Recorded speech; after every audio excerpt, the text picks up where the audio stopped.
This is a rough look at how the bag garden is situated, at least for this morning portion. Throughout the day, some of these bags, as well as the cart back there, get relocated. The cart I generally push past that bush there, so there's no obstruction to the light, and the rest of these bags kind of get moved further and further out onto the rocks, and then some of them actually out here I end up putting them on the grass where it gets, you know, unobstructed light till around 7 nowadays anyway. Pretty soon that'll be 6 with the time change nonsense. So a couple of frustrating areas. First, we will start with area 1 of frustration.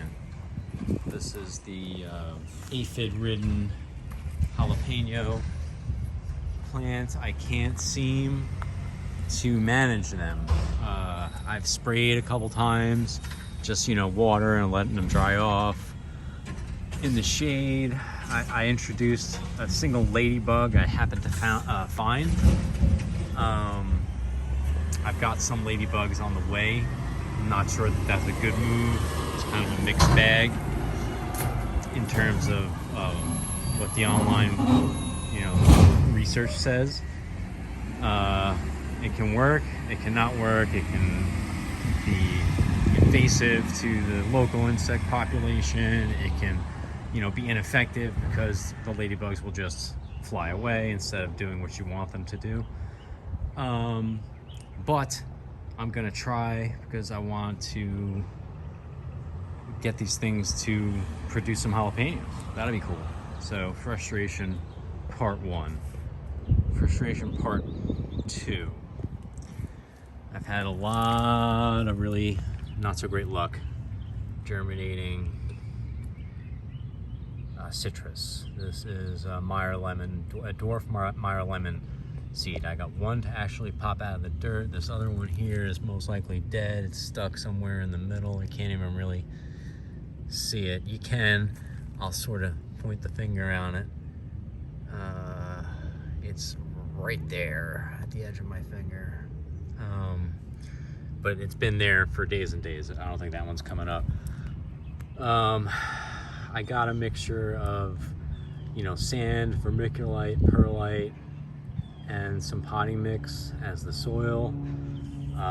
So it's, you know, nice and drainy, doesn't hold water, good for their roots. Trying to do everything you can to get them to grow. We're in the South Florida 10B. This shouldn't be an issue. So obviously the donkey's doing something wrong. What a shock. Also gonna most likely just add a little bit of covering soil, maybe some compost, just right on top, because all these roots are now exposed from, you know, the constant watering that I'm doing. So they're gonna probably end up getting some compost here in the next day or so. Frustration part 3 is generally what to do with this store-bought milkweed. It's the Mexican tulip milkweed or something like that. Not entirely sure it's the right milkweed for the environment. It did have a caterpillar that came with it from the store, and look at that, there's now a butterfly. Crazy. I wasn't counting on that. So this guy just, you know, within, you know, today, with this morning, just born. That's pretty awesome. So yeah, I mean, we're still trying. I'm still trying to decide what to do with this milkweed plant. I'm probably gonna, you know, let this butterfly fly away, and then unnet it and monitor it for, you know, a day, maybe a half a day, and let a couple butterflies land on it, lay their eggs, and then put this into the habitat, changing the stake that's in there for the stake that I kind of strung together to make it look like a ship's mast, so they'll theoretically have a nice safe place to hang. but I'm glad this guy, you know, came out, you know, looking pretty good and undamaged and undiseased like some of his buddies in the back. So moving on from frustration to where we've had some success. This milkweed, you know, method that I'm using has been so far the most successful that I've used to propagate this stuff. So basically, it goes, you know, from the seeds that I germinate in jars in standing water. Once they sprout their little tails, they go into these guys, which are the, you know, the peat cells. And I do this with a mixture of potting mix, compost, and peat moss with, you know, added bone meal, vermiculite, perlite, and phosphate, as well as a little bit of sand. And I put the little seedlings directly into that soil, into these peat pots, and they go from, you know, that, you know, to this. And around this stage, they've got like 4 to 6 leaves. They're ready to go, you know, into the dirt, you know, still in the peat pots. And then,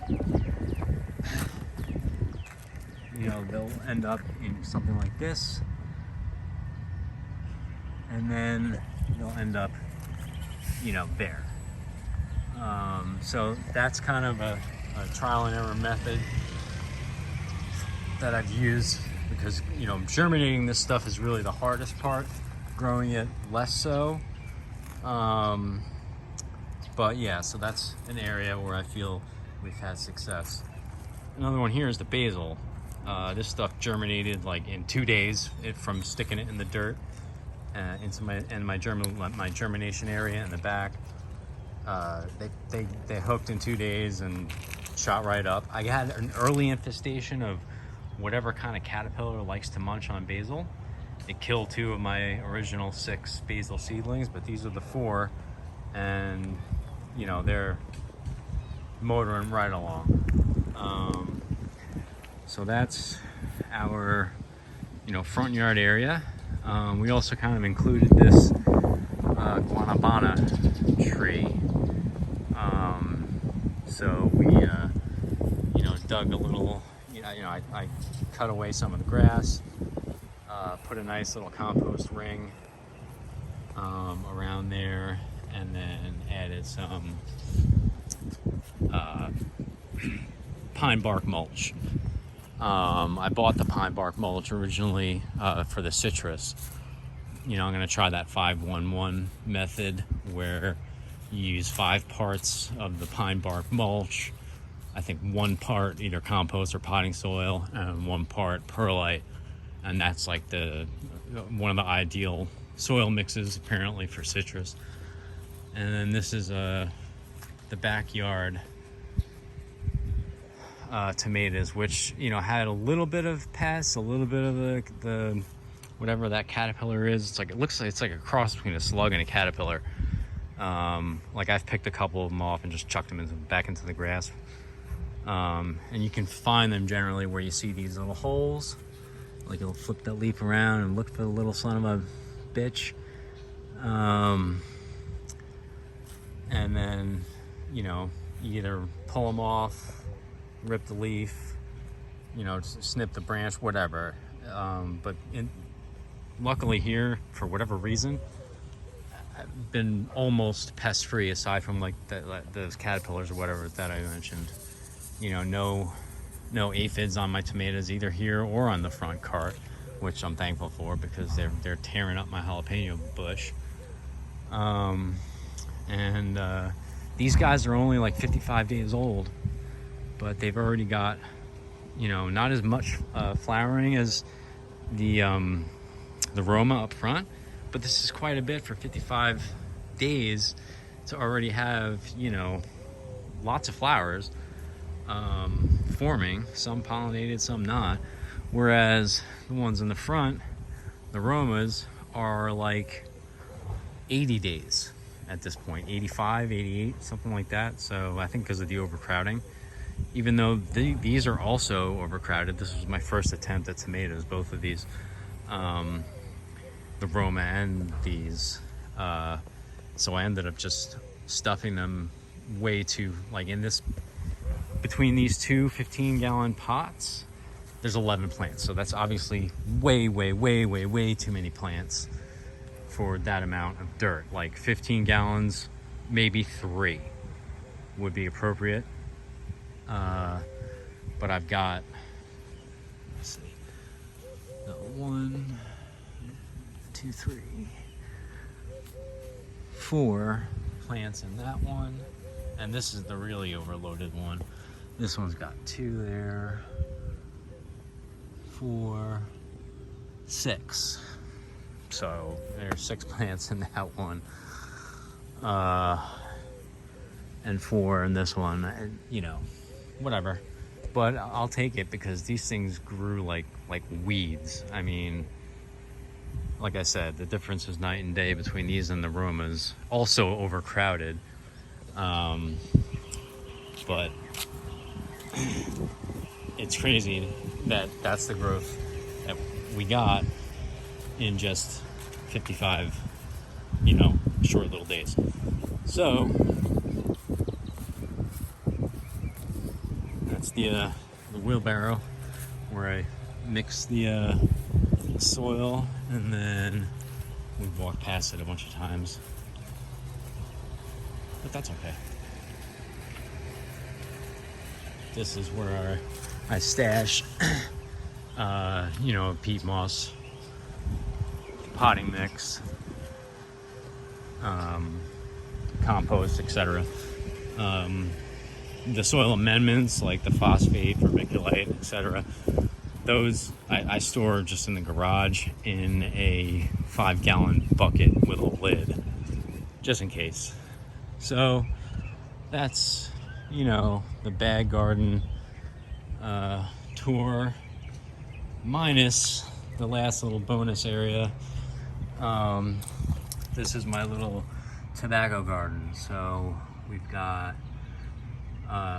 1, 2, 3 there, and then these are actually 2 plants, and there's 2 in that one too. And the little passion flower guy. So later we'll be releasing this guy. So that'll be cool. That was our bonus one. And we still got a couple in the back, but I'm not sure that they're gonna make it. So I know this wasn't a quick one, but that's the donkey bag garden in all its little glory here.